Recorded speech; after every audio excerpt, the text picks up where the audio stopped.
Estimados, na aula de hoje trataremos sobre o Instituto do Cumprimento de Sentença. Vimos que toda execução tem que ter um título que ampare. Esse título pode ser judicial ou extrajudicial. Focaremos hoje no título judicial, que vai derivar uma fase que o legislador denominou como cumprimento de sentença. Vamos à aula então.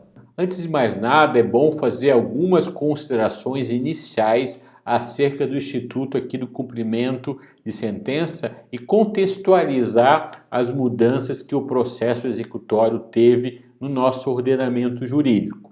Lembre-se que a gente vem de um processo estanque, ou seja, num processo específico de conhecimento e um processo específico executório, processos separados. E houve transformações no nosso ordenamento jurídico, especialmente a partir de 2005, com as leis 11.232 de 2005 e a 11.382 de 2006, que vem criar no nosso ordenamento jurídico o sincretismo, ou seja, a possibilidade de ter apenas um processo e nesse único processo você tem fases distintas, a fase de conhecimento e a fase executória. Antes das transformações, das reformas legislativas, nós tínhamos dois processos distintos. Tínhamos o processo de conhecimento para depois iniciar um processo executivo. Tratando-se de título judicial, agora com as reformas e com o novo CPC, nós temos um único processo que é dividido em duas fases, uma fase de conhecimento e uma fase executória. Temos que ter em mente que essa dualidade do processo constituiu uma herança lá do doutrinador Liedman, o italiano que veio para o Brasil, que lecionou aqui no Brasil e influenciou diretamente o Código de Processo Civil de 73, que foi influenciado pelo Liedman e estabeleceu, porque ele partia dessa premissa na teoria dele, da possibilidade de se ter dois processos distintos, a dualidade, o processo de conhecimento e o processo executório. Então a herança foi deixada lá pelo italiano Eurico Tullio Liedman. Temos então que a fase executiva ela se inicia com o cumprimento de sentença. Então temos que ter em mente isso, temos apenas um processo dividido em duas fases, uma fase de conhecimento e uma fase executiva. Essa fase executiva se inicia com o cumprimento de sentença nos termos lá do artigo 523 do CPC. É importante destacar ainda que a execução de títulos executivos extrajudiciais permanecem como processo autônomo, porque a gente vai ver que o legislador deu a esses documentos força executiva, deu força de certeza, liquidez e exigibilidade desses documentos. E eles se tornarão um título extrajudicial que terão como consequência a execução autônoma, que não deixou de existir no nosso ordenamento jurídico. Sobre o cumprimento de sentença, algumas polêmicas precisam ser superadas na instauração desse procedimento. A primeira polêmica é atinente à possibilidade do próprio juiz instaurar o procedimento de cumprimento de sentença. É possível, ex officio, o magistrado iniciar essa fase executiva, já que já se terminou com o trânsito julgado a fase de conhecimento? Bom, o novo CPC superou essa polêmica, definindo como clareza que o cumprimento de sentença será feito apenas mediante requerimento do credor, conforme lá o artigo 513, parágrafo 1º do CPC. Ou seja, aqui no processo comum, no processo civil, o juiz não pode, ex officio ou de ofício, iniciar essa fase executiva. A segunda polêmica versa sobre a questão do momento em que o prazo de 15 dias para o cumprimento voluntário da obrigação se inicia? Inicia-se com a publicação da sentença ou tão somente com o trânsito em julgado? Novamente, em relação a essa segunda polêmica, o CPC 2015 a superou. Também em razão de ter definido que o devedor será intimado em regra através do seu patrono após o trânsito em julgado. Então, a intimação vai ser através do advogado e após o trânsito em julgado, conforme o artigo 513, parágrafo 2º do CPC.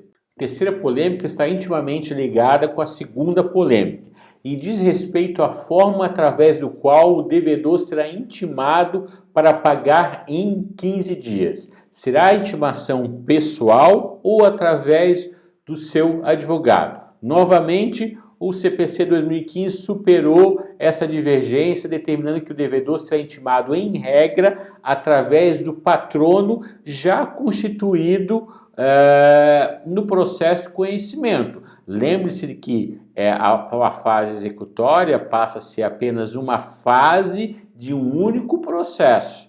Não temos mais, como era antigamente, dois processos distintos. Temos um único processo que vai ter uma fase de conhecimento e uma fase executiva. Nada mais justo do que a intimação agora dessa fase executiva ser na pessoa do advogado já constituído na fase de conhecimento. Então, é na pessoa do patrono, do advogado e após o trânsito em julgado. A quarta e última polêmica, a mais importante de todas, dispõe acerca da necessidade ou não de pagamentos de honorários de advogado na fase de cumprimento de sentença. Bom, ou seja, na fase executiva. O CPC também pacificou em relação a isso, dizendo que são devidos os honorários do advogado também na fase de cumprimento de sentença, nos termos lá do artigo 523, parágrafo 1º do CPC. E dando seguimento, temos que a fase executiva terá início, como a gente já viu, com a formulação do requerimento por parte do credor em petição que vai contemplar um demonstrativo atualizado do débito com acréscimo da respectiva multa legal, né? Já determinada e já fixada pela lei. O credor poderá indicar bens do devedor passíveis de penhora, conforme dispõe o artigo 524, inciso 7º do Código de Processo Civil. Nesse caso, poderá o credor formular requerimento de penhora virtual nos termos do artigo 854 do CPC. O cumprimento de sentença não poderá ser promovido em face do fiador, do co-obrigado ou do corresponsável se ele não participou lá da fase de conhecimento. Isso é importantíssimo. Isso até já andou caindo na prova da ordem, tá? Então, aquela parte que não participou da fase de conhecimento não pode agora ser demandada na fase de cumprimento de sentença. Isso é importantíssimo. Importante, então, ver que a intimação para o cumprimento da obrigação será, em regra, pelo diário de justiça, na pessoa do advogado constituído dos autos, lá constituído já na fase de conhecimento, por carta com aviso de recebimento, quando representado por defensoria pública ou quando não tiver procurador constituído dos autos, ressalvada a hipótese lá do inciso 4º. Por meio eletrônico, quando no caso do parágrafo 1º do artigo 246, não tiver procurador constituído dos autos. Por edital, quando citado da forma do artigo 256, tiver sido revel naquela fase de conhecimento. Muita atenção aqui. Observação. Formulado o pedido de início dessa fase executiva após 1 ano do trânsito em julgado, a intimação será feita na pessoa do devedor por meio de carta com aviso de recebimento. Ou seja, após o ano do trânsito julgado, se não houver o início dessa fase, se instar nessa fase de execução, a intimação será pessoal por AR, por aviso de recebimento, ok? E aqui é legal a gente ver, a gente vai ver nessa aula e vai iniciar a aula que vem vendo acerca dessas possíveis atitudes do executado no cumprimento de sentença. Bom, quais são as atitudes que o executado pode ter após haver a sua intimação? Ele pode pagar o débito voluntariamente, integralmente, né? Pode efetuar o depósito parcial, de acordo lá com o artigo 523, parágrafo 2º do CPC. Ele pode impugnar a execução no prazo de 15 dias, de acordo com o artigo 525 do CPC, ou pode simplesmente ficar inerte e não tomar atitude nenhuma. E é importante também falar que o não cumprimento voluntário, o devedor intimado para o cumprimento da sentença, ele terá 15 dias para fazê-lo, sob pena de incidir multa de 10% sobre o valor e incidir multa de 10% sobre os honorários do advogado. Então, muita atenção aqui, se não houver o cumprimento voluntário por parte do devedor, ele vai incidir sobre o valor multa de 10% e incidir multa de 10% sobre os honorários do advogado. Então, muitas vezes é vantagem após a intimação, fazer o pagamento voluntário. Efetuado o pagamento parcial no prazo de 15 dias, a multas e honorários incidirão sobre o excedente, o restante, ok? Mas essa questão aqui a gente vai ver melhor ainda na aula que vem. Gente, por hoje vamos parar aqui. Semana que vem vamos dar continuidade à fase de cumprimento de sentença. Vamos ver a fase de execução, ou seja, dentro de um único processo você vai ter uma fase de cumprimento de sentença, em que o réu ele poderá ter algumas atitudes, né? Pagar voluntariamente aquilo que foi descrito e demonstrado na petição que iniciou e requereu o início do cumprimento de sentença.